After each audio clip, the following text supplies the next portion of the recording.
be working on is we are going to talk about where stories come from. Okay, like what kind of inspiration do artists find and things like that. So what the goal of this project is that I want you to use the writings of others to help you funnel down to get an idea of something that you might want to write about. To kind of help you figure out, okay, I have this personal narrative to write, or I'm eventually going to write this personal narrative, but one of the biggest things I hear students say is, I have no idea what to write about. Like, what am I possibly going to write about? So, what we're going to do today is in groups, we're going to work on a project. And in these groups, what you're going to do is, I did this one for you. So this is the story Tim O'Brien on the Rainy River. You guys remember reading that, right? Mm-hmm. Okay. So basically what you're going to do is you're going to take the story that you read in your group and you're going to think about the kind of emotions that are going on in the story, kind of what drives the story. Where did this story come from? Right? So when we read Tim O'Brien, some of the things that he was dealing with was confusion. What was he confused about? Can somebody raise their hand and tell me what he kind of struggled with or what he was confused about? Hamza? The paper. Like, why did he have to go to war? Why he had to go to war. Anthony? He was confused at why, like, he didn't want to go to war, but he didn't know, like, what the war was about. Right. He didn't know what the war was about. He also had some pride issues, didn't he? What was his pride issues, Amadani? Do you remember? He was very prideful. Alessandra, do you remember? He thought he was too good to go to war? He thought he was too good for war. He did. He thought in his teenage, after he got out of college, he was ready to go on to grad school. He had this full ride. He thought that he was too good for war, right? Hamza, you had your hand raised. Oh, that's what I was going to say. You just added on. Right. So he had also some cowardice. Where did the cowardice come in, or him being a coward? Do y'all remember him saying at the Brent? He said that when he thought that when he had the opportunity to go to war, he'd be brave and jump in it. But instead, he's being a coward. Mm-hmm. Instead, he didn't. That all of a sudden that courage didn't come up. So he deals with a lot of these emotions. He's angry because he doesn't understand. He goes through that kind of why me phase. Why is he embarrassed? How does the story start, Tanika? It starts off with him saying he was embarrassed because he never told his mother, his dad, his wife, or nobody. And what didn't he tell them? About him being a coward and not going to fight in the war. Mm-hmm. Not wanting to go to fight, right? Anxiety, does that kind of tie into the confusion and all that stuff? He was kind of anxious about this decision that he had to make. He also had some shame, which kind of links into that embarrassment. I've never told this story before because I thought if I did, it would only bring shame to myself and to my family. So he was, he also had some fear involved. So we can see where all these emotions helped him write this story. These are all the kind of things that were going on, all the kind of emotions and things like that then helped to kind of fuel this story. So what I want you to do today is you are going to get in groups and you're all going to have a different story. And what I want you to do is I want you to create a writing territories chart like this. I want you to read your story and I want you to identify the emotions that are kind of running through this story and what might have kind of propelled this writer to write this story. And you have 3 different ways that you can do it. There are 3 different setups that you can do it. The purpose is still the same. But you can do it where you have your story title with a picture right here and your territory kind of coming off of it. You can do it like this, or you can do it like this. It's completely up to you. It's up to your group. You can decide however you want to do it together. However, the purpose is that you have the story title with a picture that connects to your story. So if you have an artist in your group, you might kind of, let them sketch it out. Somebody else can color it. And then you want to try your hardest to get as many of these writing territories on your poster as you can. Some of them are going to be repetitive, right? Like cowardice and, courage, or sometimes kind of opposites. and things like that. Some of them are gonna be very related.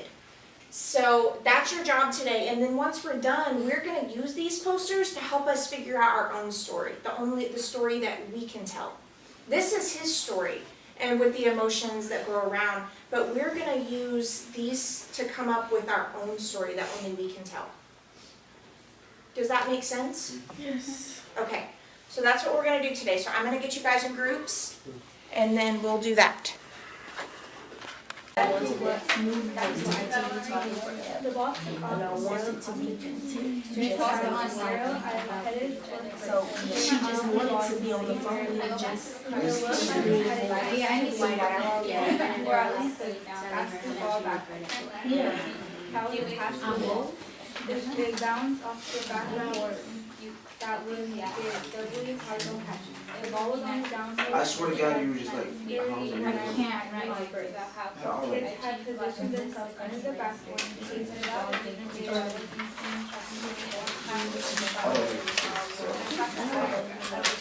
And that's what happened.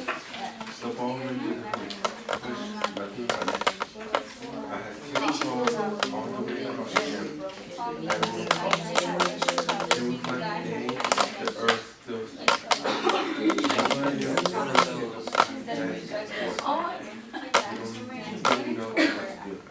like 1,000 words.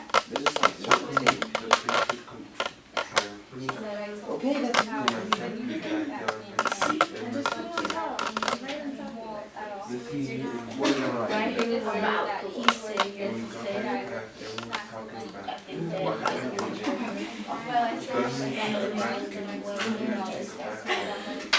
As the girl heard me, no one wants to know that you were supposed to move away.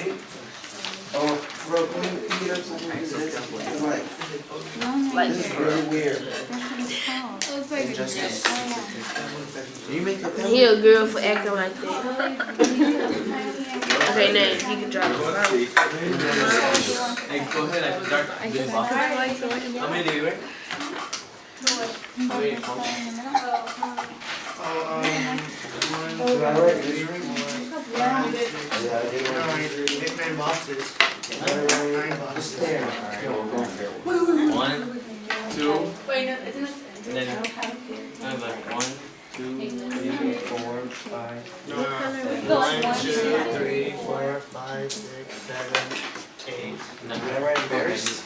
You were in the middle? No. You want to Okay, I thought I did. Yeah. Either, I don't know. So leave space for the star in the middle of the word. Okay, see. One second, just so you know. That's the last word that I have wrong here. Well, we're doing the second one, right? So we start making the You know. box. I got it. Shane, isn't it Shane? Shane? No, I didn't write Shane. Did you have Shane?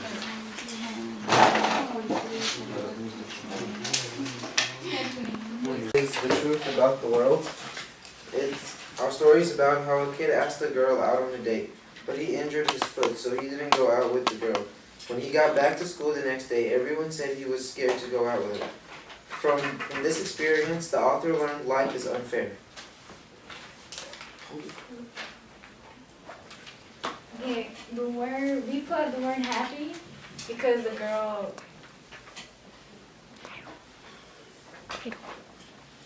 Title of your story. Oh, the truth about the world is the title of the story. We put the word happy because he was happy because the girl accepted him, and then unfair because after the incident, then the people the students started making up stuff that isn't true.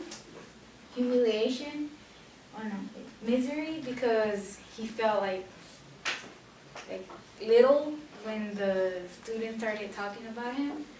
We put shame because first of all, while he was playing soccer, he wanted to show off, pick the ball, make it something big, but he actually injured his foot in front of the girl. And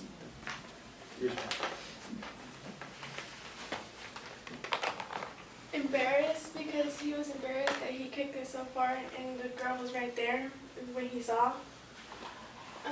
Injustice because it was after what happened, the boys, like, he made fun of him and stuff. Despair, he was really sad that all of this happened and that she said to that no talk no more because of what happened. And humiliation because of what happened, literally. It was just it.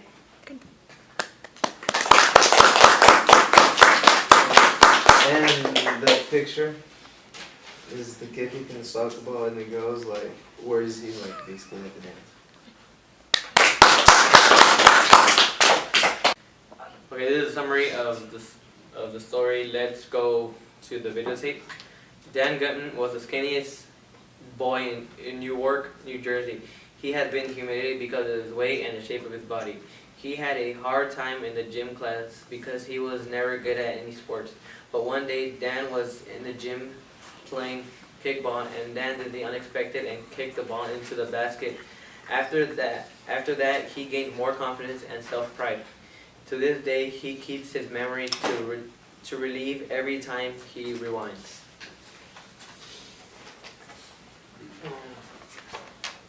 To show loneliness, right? There's loneliness because he in the beginning of the story, he's all lonely because everyone makes fun of him and he has no other friends because he's too skinny.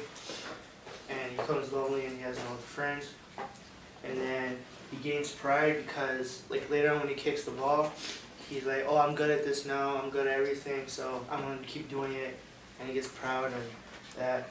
And he gets confident that now that he knows that he could do it, he wants to keep on trying to do more. And, okay, yeah. Did that have time, Justin? He gained courage to play because he thought he wasn't good at sports, and then later on he learned that he had courage to play. He felt ashamed because he thought he was too skinny to play any sports. He later on throughout the story he gained strength to play. He felt sadness because all of his other friends played sports and he was too skinny and so he couldn't play. Manliness, I guess, with his newfound popularity at school, he felt more manly or something. Embarrassment, well, he was basically embarrassed by his weight in his size. And Which one's the last one? that's it. All of it. And in the picture, it shows how skinny he is, and like he's in his gym clothes and There's a kickball. he does kickball. Let's go to the video.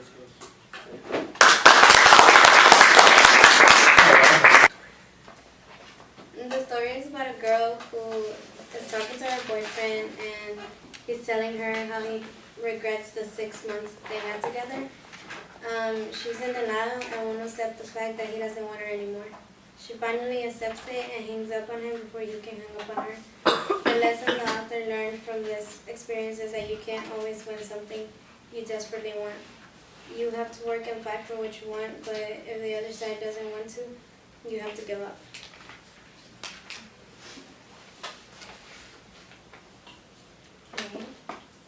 Heartbroken. She's heartbroken because of the fact that the guy doesn't like her as much as she likes him. She was confused at the fact that she didn't know why he wanted to break up with her. And she was in a lot of pain due to the same fact that she couldn't get what she wanted. She was in denial. She didn't want to give up the fact that he wanted to break up. And she was also a fighter because in the end she fought and finally realized that he isn't worth it. She was very stubborn at the fact that he wanted to let her go, but she didn't want to let go. And she regretted in the end because It was all full. It was just all fullness, and she regret ever dating him. She was very sad against the sadness. The picture, it shows that they're on the phone, and yeah, it's called Goodbye.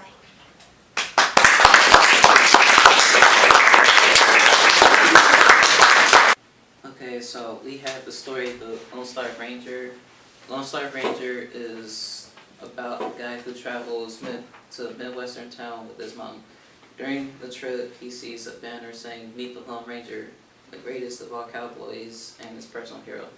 When his mom took him to see him, the author ended up finding out that his hero was the complete opposite of what he thought he'd be. And a lesson in the story is, like he said, it may not always be a good idea to meet your heroes close up and personal.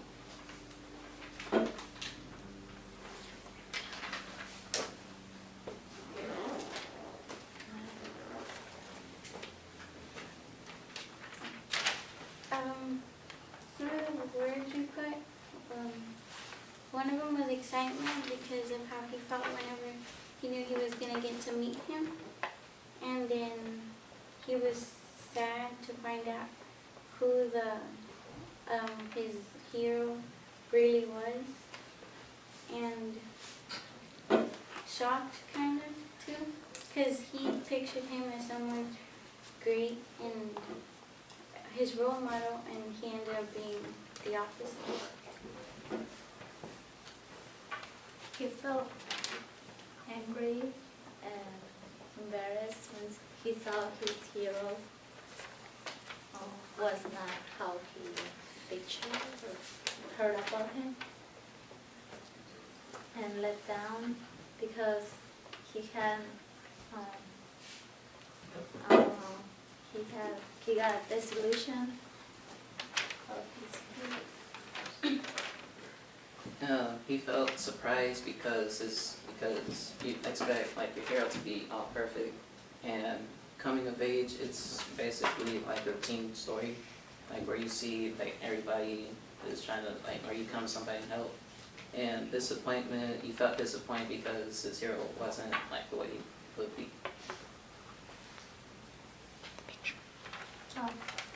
The picture is how he thought the hero was, and this is the reality.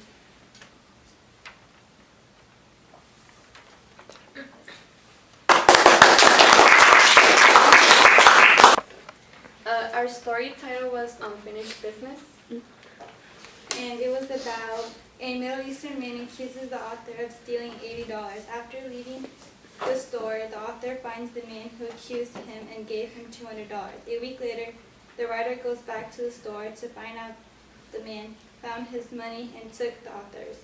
The writer realized that by being the bigger person, he was a man instead of a woman. Okay, bravery, because he was brave. Like he stood, he showed the guys that he didn't steal the money.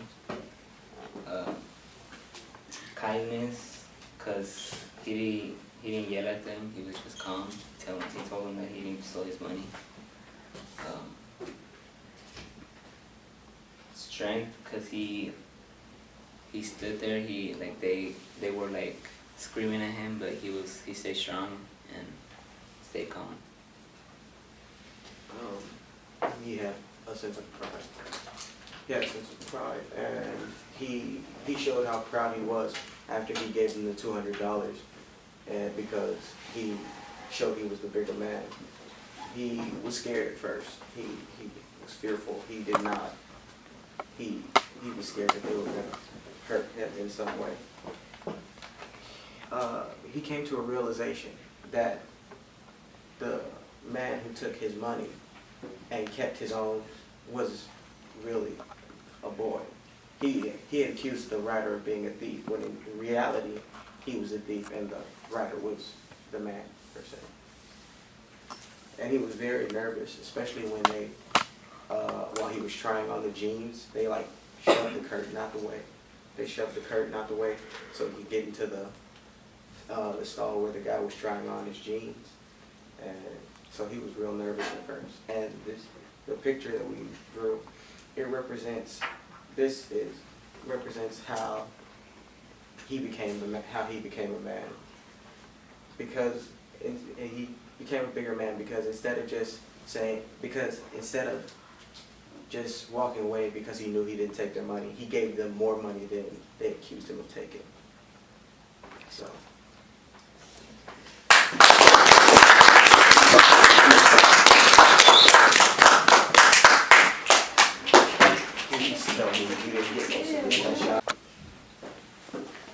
Okay guys, so now that you've made your posters, the idea for doing the posters is that I want you to come and look at all the posters and look at all the emotions that you put on your posters, all the emotions that kind of fueled this story. And I want you to pick one emotion. You can use any of the posters, they don't have to be your own posters. And I want you to pick one emotion that you're going to use to find your own story. So what we're going to use in order to do that is this inverted triangle, so that, for example, if I chose the emotion embarrassed, I would put embarrassed right here, right? And then I would get more specific, because embarrassed, I can relate to these authors. For example, Tim O'Brien was embarrassed. Some of your other authors that you spoke about, they were embarrassed, right? So as humans, we all experience this same emotion. We can all experience embarrassment or fear or sadness, a lot of these emotions that your authors felt. However, we can all experience this, but we can't all experience that exact same story. In other words, we can all live right here. We can all live with embarrassment, or we've all felt embarrassment. However, by the time you get to the tip of your triangle, this is a story that only you can tell about embarrassment, or about pride, or about fear, things like that. So your author may have experienced it, and they may have told a story about it, but you have your own story that you can tell, that only you can tell. In other words, as humans, we may have experienced the same thing, but I can't tell the same story that you can. It's only yours. Does that make sense? Mm-hmm. Okay, so in other words, if I chose embarrassment, I might choose to get a little more specific. I might choose some people or places that I was embarrassed. Maybe, I had some friends that I was around one day. I might get even more specific and start thinking of exact moments in time that I was embarrassed. For example, when I was 13, I went to the movies with my friends and they pantsed me. Hold up, time out, what? Totally did. True story. Like, put it So that was very embarrassing, right? So that would be my most specific. And then down here, this is where I would tell the only story that I could tell. Right here, I would have maybe a few places where I've been embarrassed, and then the tip of my triangle is going to be my own personal story. Where other authors have written about being embarrassed, they can't write my story. Only I can write my story. Does that make sense? Yeah. So that's where we're going to use the writing territories. You've come up with all these posters and all these great ideas, and you're going to choose one emotion from these posters, one territory from these posters, and you're going to come up with a story that only you can tell. Does that make sense? Yeah. Okay, that's what you're going to do. Stop it. Press the record. It's rocket science, man. I did embarrassment, places and people. I've embarrassed myself in front, like at school, home, the basketball court, in front with my mom, my dad, my sister, friends. IHOP and Pizza Hut. One of the things that I felt most embarrassed was when I scored the basketball in the wrong hoop for the opposite team. Yeah, that's one. And another one, in freshman year, I fell asleep in class and fell down. What's the one you're going to pick? And I picked when I scored for the opposite team. And what'd you learn from that? That even if you embarrass yourself, you still have to move on. Like, you can't do nothing about it. Good job.